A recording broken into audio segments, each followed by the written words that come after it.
Allah, Allah, Allah ya. Assalamualaikum warahmatullahi wabarakatuh. Bismillah walhamdulillah wassalatu wassalamu ala sayyidina Muhammadin rasulillah wa ala alihi wa ashabihi wa man tabi'ahudah. Kisah ini terjadi pada diri Rasulullah sallallahu alaihi wasallam sebelum beliau wafat. Rasulullah sallallahu alaihi wasallam telah jatuh sakit agak lama sehingga kondisi beliau sangat lemah.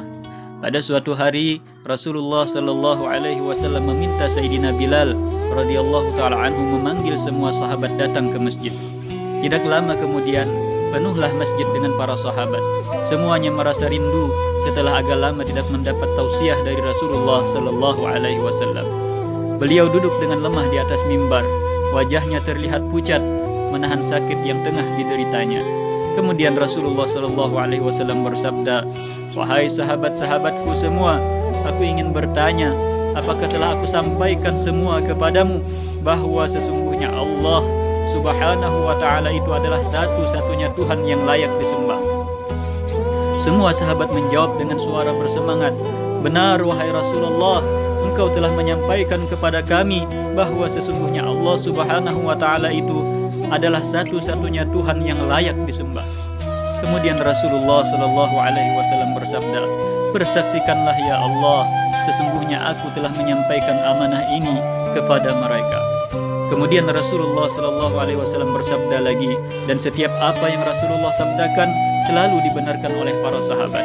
Akhirnya sampailah pada satu pertanyaan yang menjadikan para sahabat sedih dan terharu.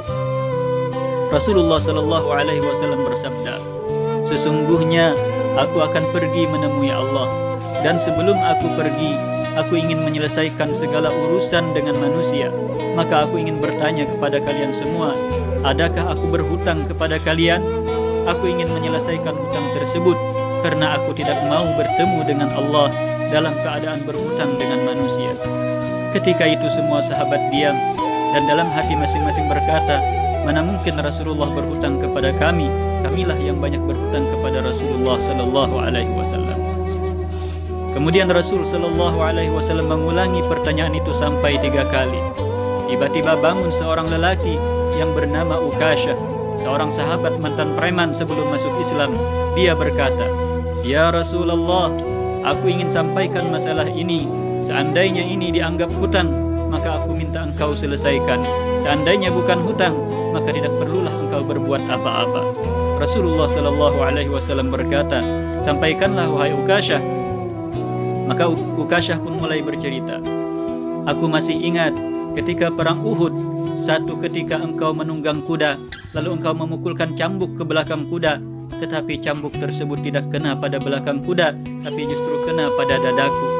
Karena ketika itu aku berdiri di belakang kuda yang engkau tunggangi wahai Rasulullah." Mendengar itu Rasulullah sallallahu alaihi wasallam berkata, "Sesungguhnya itu adalah hutang wahai Ukasyah. Kalau dulu aku pukul engkau, maka hari ini aku akan terima hal yang sama." Dengan suara yang agak tinggi Ukasyah berkata, "Kalau begitu, aku ingin segera melakukannya wahai Rasulullah."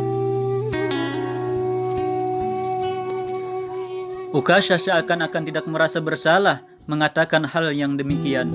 Sedangkan ketika itu sebagian sahabat berteriak marah pada Ukasyah, "Sungguh engkau tidak berperasaan wahai Ukasyah, bukankah baginda sedang sakit?" Ukasyah tidak menghiraukan semua itu. Rasulullah sallallahu alaihi wasallam meminta Bilal mengambil cambuk di rumah anaknya Fatimah. Bilal meminta cambuk itu dari Sayyidah Fatimah. Kemudian Sayyidah Fatimah berkata, "Untuk apa Rasulullah meminta cambuk ini wahai Bilal?" Sayyidina Bilal menjawab dengan nada sedih, "Cambuk ini akan digunakan Ukasyah untuk memukul Rasulullah sallallahu alaihi wasallam." Terperanjat dan menangis Sayyidah Fatimah radhiyallahu taala anha seraya berkata, "Kenapa Ukasyah hendak memukul ayahku? Ayahku sedang sakit. Kalau mau memukul, pukullah aku saja anaknya." Sayyidina Bilal menjawab, "Sesungguhnya ini adalah urusan antara mereka berdua." Kemudian Sayyidina Bilal membawa cambuk tersebut ke masjid, lalu diberikan kepada Ukasyah. Setelah mengambil cambuk, Ukasyah menuju ke hadapan Rasulullah sallallahu alaihi wasallam. Tiba-tiba Abu Bakar berdiri menghalangi Ukasyah sambil berkata, Ukasyah, kalau kamu hendak memukul, pukullah aku. Aku orang yang pertama beriman dengan apa yang Rasulullah sallallahu alaihi wasallam sampaikan. Akulah sahabatnya dikala suka dan duka.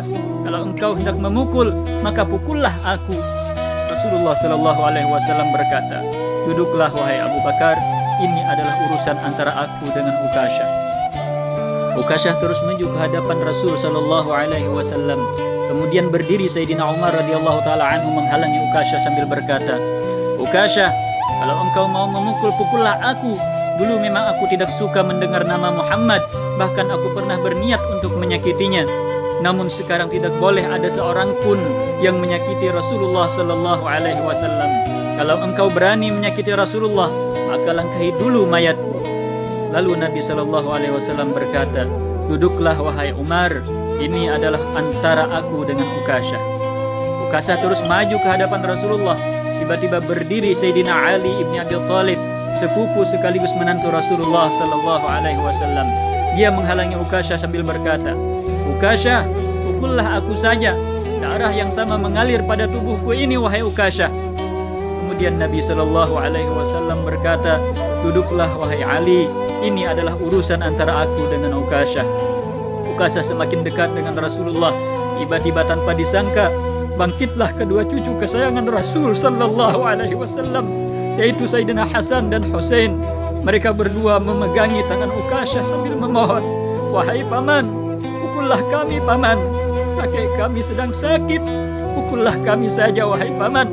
Sesungguhnya kami ini cucu kesayangan Rasulullah. Dengan memukul kami, sesungguhnya itu sama dengan menyakiti kakek kami wahai paman. Kemudian Nabi sallallahu alaihi wasallam bersabda, wahai cucu-cucu kesayanganku, duduklah kalian. Ini adalah urusan kakek dengan paman Ukasyah. Begitu sampai di tangga mimbar dengan lantang, Ukasyah berkata, bagaimana aku mau memukul engkau ya Rasulullah? Engkau duduk di atas dan aku di bawah. Kalau engkau mau aku memukulmu, maka turunlah ke bawah. Rasulullah sallallahu alaihi wasallam memang manusia mulia. Kekasih Allah itu meminta beberapa sahabat memapahnya turun ke bawah. Kemudian Rasul sallallahu alaihi wasallam didudukkan di sebuah kursi. Lalu dengan suara tegas Ukasyah berkata lagi, dulu waktu engkau memukul aku tidak memakai baju ya Rasulullah. Para sahabat sangat geram mendengar perkataan Ukasyah. Tanpa berlama-lama dalam keadaan lemah, Rasul sallallahu alaihi wasallam membuka bajunya. Kemudian terlihatlah tubuh Rasulullah sallallahu alaihi wasallam yang sangat indah, sedang beberapa batu terikat di perut beliau, pertanda beliau sedang menahan lapar. Kemudian Rasulullah sallallahu alaihi wasallam berkata, wahai Ukasyah, segeralah dan janganlah engkau berlebih-lebihan, nanti Allah akan murka kepadamu.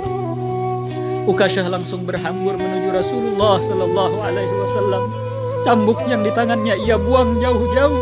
Kemudian ia peluk tubuh Nabi sallallahu alaihi wasallam seerat-eratnya sambil menangis sejadi-jadinya. Ukasyah berkata, ya Rasulullah, ampuni aku ya Rasulullah, maafkan aku.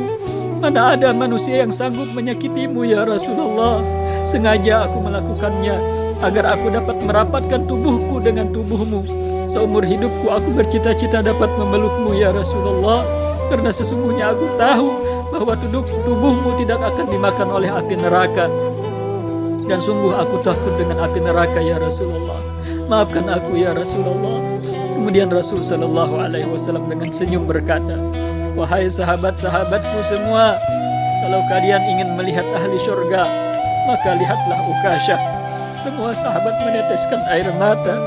Kemudian para sahabat bergantian memeluk baginda Rasul sallallahu alaihi wasallam. Ikhwatul iman yang dirahmati oleh Allah Subhanahu wa taala. Apabila dengan mendengar cerita ini kita meneteskan air mata, mudah-mudahan itu bertanda cinta kita kepada baginda Nabi sallallahu alaihi wasallam, dan mudah-mudahan kita bisa berkumpul dengan baginda Nabi Muhammad sallallahu alaihi wasallam di surga kelak. Subhanakallahumma wa bihamdika asyhadu an la ilaha illa anta astaghfiruka wa atubu ilaik. Wassalamualaikum warahmatullahi wabarakatuh.